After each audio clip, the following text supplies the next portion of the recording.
I come here for 2 weeks, I'm gonna try to do something every day. Studio, interview, boom, show. Where you say, last minute, you be for, yo, if I like me, I care for last minute. Oh, the DJ, I don't need a rehearsal, let's go.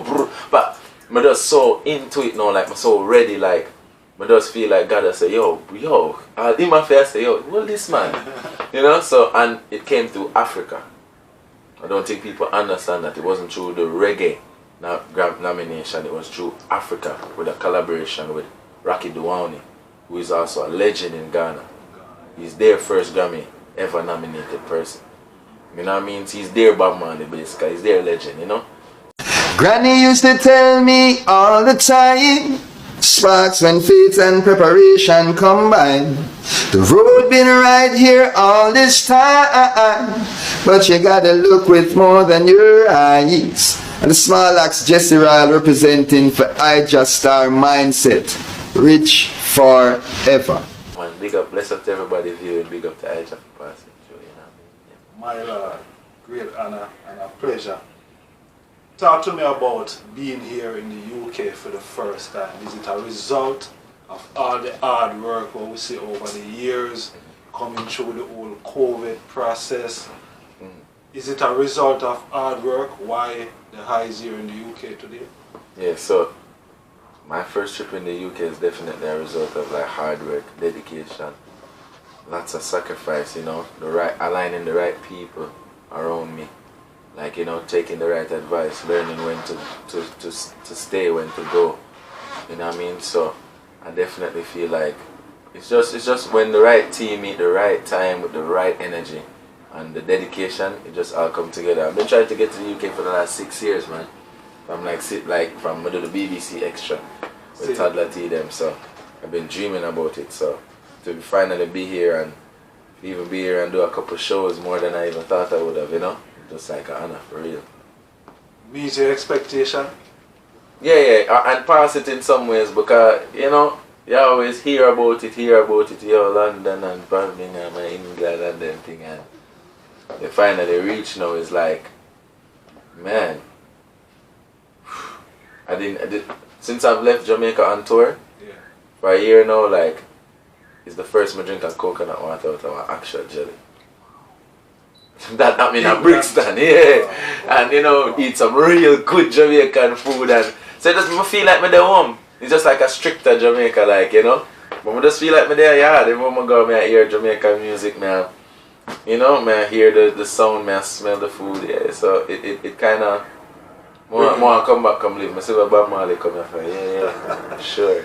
Rastafari. So I've been booked on City Splash, one of UK biggest festival now over the last 3-4 years. Yeah. Talk to me about that experience, that performing, you know, on a big platform like that for the first time. Man, mind blowing, eye opening, you know, cause when you're there, you know, like locally or you're just there in the Caribbean, or you always like, yeah, man, reggae this or reggae that, or the culture, the music is on a downtrend. But since I've been on the road, all I've seen is love. I mean, 20,000 people take up them hard-earned money. We know how hard it is right now to make money, no matter what job you're doing. True. And you take your hard-earned money, 20,000 of us, to come just absorb the culture. That showed me, say, you know what I mean, that narrative that's not real. And when I was there, I say, every race, say every color, say every shape, every size, everybody, every walk of life. So it just made me fully confirm when I always think about reggae and dancehall and just like the space that we're creating in the world, like it's love, and once reggae is love, everybody will get it, you know. And my experience was amazing. Like when I say like 2:15, like the place empty, and by like 2:17, I say like hundreds of people that come over me and say, okay, then people are coming for the Black Hero. So and even when I sing my words, and my song, it just a word for word. Word for word. I kind of just have a moment. That was the first time I got up on stage and have a serious moment. Like, I just stop thinking about working and just say, yo, yeah, do it, you know, brother. Like, for the first, like, really said that to myself, like, wow. So I really give my all up on the stage and big up City Splash. You know what I mean? 9 out of 10. Great event, you know? Powers.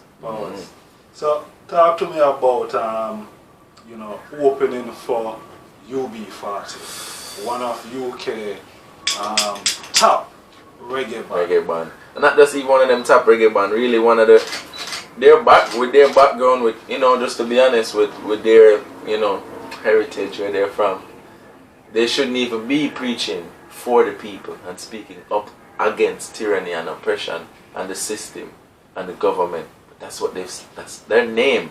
They told me that the UB40 is literally a number and a document that they used to give like for welfare and like to give to like people out where in need or something like that or something. So just them not only being a reggae band but using that reggae to break oppression and to help people and to sing for the rebellious people in their country, you know. So, and me opening for them is just years of building a relationship, you know. They linked me during the pandemic when they sent me some records after seeing that same BBC Extra Freestyle. It's like, yo, like this kid, like, yo, them check out the music, them love it. They sent me like 4 rhythms and I just put a song on all of the rhythms. I'm like, yo, if them are gonna pick them, I'm gonna pick one of them, you know what I mean? They end up using all 4 of them. So I was on their album.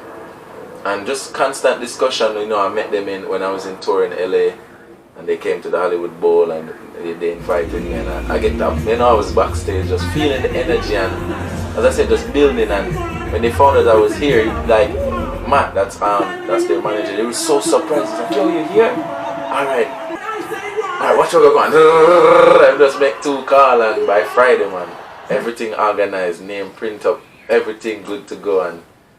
And it was at the Royal Albert Hall. Man. Yeah. Big platform. Big. Like, even when I was there, the whole people were talking to me, like the magnitude, like kid, nobody with your looks now come here saying, you know that, right? I mean, I say, yo, okay. Even my brethren, them when I have a UK with me, I have a black youth, so I'm over here like diaspora kids, isn't it? Like, they must say, yo, I don't think we'll ever be in here again, you know.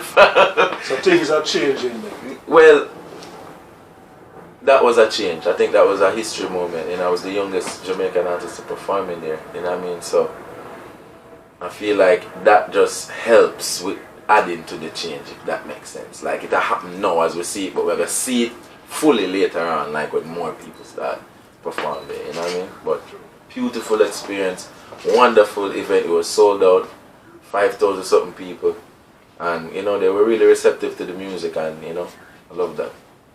Big up UB40, big up Matt, big up the whole team, big up Jason, big up yourself. Talk to me about being Grammy nominated. What is that?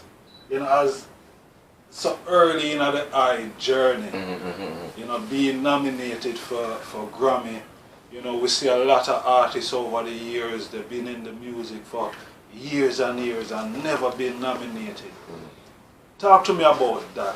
How that make you feel as a one who, as I say, your journey is like it just started really. Yeah. You know, and for being nominated amongst, you know, different. Like that's different people, yeah. Even to this day, I don't know the magnitude of what that means.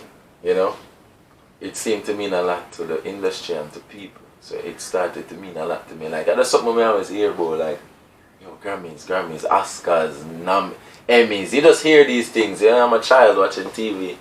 So actually, for being nominated, and the most mind-blowing thing from all of this was the overwhelming love and support and calls and messages and emails and texts and telegram and voicemail I get from Jamaica. That was when I know it means something. Like, even the Prime Minister sent a message and said, yo, bless up, like, through who him for send it through, you know what I mean? Like, man, I say, yo, this is, you know, this is amazing, like, just so for that, and then going to the Grammys and then representing in my way, with my crown, you know, with my team, you know, with my energy, you know what I mean? Like, not dumbing it down, not, me just take it as like like the universe. I say, yo, for all of the hard work I put in, all this, I'm gonna sleep, I'm wake up on music, I'm ready. Anytime, let's go. You know, I'm come here for 2 weeks. I'm gonna try to do something every day. Studio, interview, boom, show. Where you say, last minute, you be for, yo, if I like, me care for last minute. Or the DJ, I don't need a rehearsal, let's go. But I'm just so into it now, like, I'm so ready, like, I just feel like God, I say, yo, in my face, I say, yo, what this man? You know, so, and it came through Africa. I don't think people understand that it wasn't through the reggae Grammy nomination, it was through Africa with a collaboration with Dawuni, who is also a legend in Ghana. He's their first Grammy ever nominated person. You know what I mean? He's their Bob Marley basically, he's their legend, you know? So, it's like,